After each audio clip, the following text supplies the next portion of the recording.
Let's write this like a simple abstract about finance and the world economy, clear, structured, and understandable for anyone. Simple finance, from one person to the world economy. What is money? Money is trust. Originally, people exchanged goods directly, barter system. Example, wheat for milk. Problem, what if the milk seller doesn't need wheat? So, societies created money, something everyone agrees has value.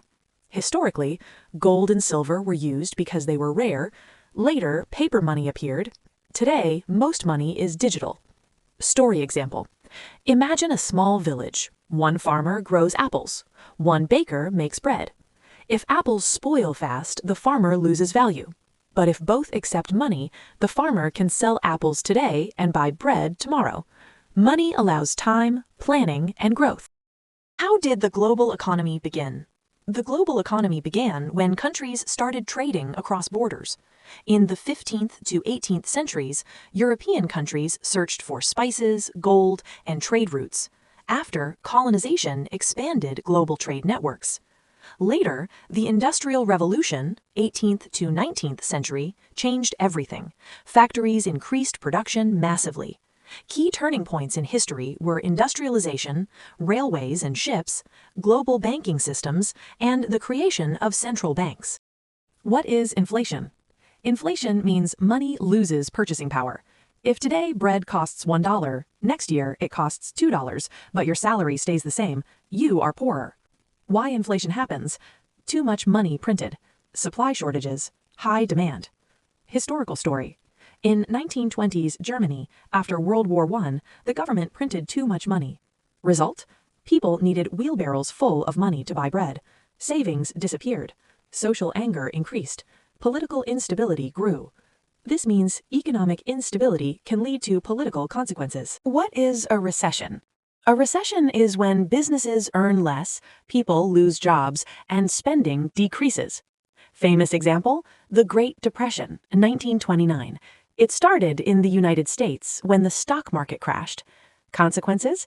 Millions lost jobs, banks failed, global trade slowed down, and governments changed policies. After this crisis, countries learned that the state must regulate markets, and financial systems need safety mechanisms. Capitalism means private ownership, businesses compete, and profit motivates innovation. Advantages are innovation grows, efficiency improves, and wealth creation increases. Disadvantages are inequality grows, and wealth concentrates. Modern world economies are mixed systems, market economy plus government regulation. Why do countries become rich or poor? Main factors: education, institutions, meaning laws and corruption level, natural resources, political stability, innovation, and trade access. For example, country A has oil but high corruption, which means wealth does not spread. Country B has no resources but strong education and builds technology industries. Look at Singapore. They have no natural resources but strong governance and trade strategy. They also invested heavily in education and industry after war. This shows that human capital matters more than raw materials. What is debt? Debt can be personal, business, or government. Debt is not bad by itself. Good debt builds infrastructure, invests in education, grows business. Bad debt covers inefficiency, pays old debt without reform. Example, if a country borrows money to build roads, trade increases, economy grows.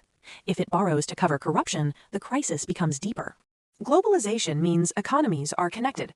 If one country has a crisis, others feel it. For example, the 2008 financial crisis started in the US housing market, but banks in Europe were connected. A global recession followed. Today, no country is isolated. The next is digital economy. Now we have e-commerce, cryptocurrencies, AI, and remote work. The economy is shifting from industrial to knowledge-based. Human capital is the most valuable asset. Personal finance is microeconomy. On an individual level, income, spending, saving, investing. If you spend more than you earn, you incur debt. If you invest wisely, you compound growth. The same principle applies to countries. Final understanding. The world economy is a system of trust, production, exchange, policy decisions, and human behavior. It is not only about numbers, it is about psychology, leadership, and responsibility.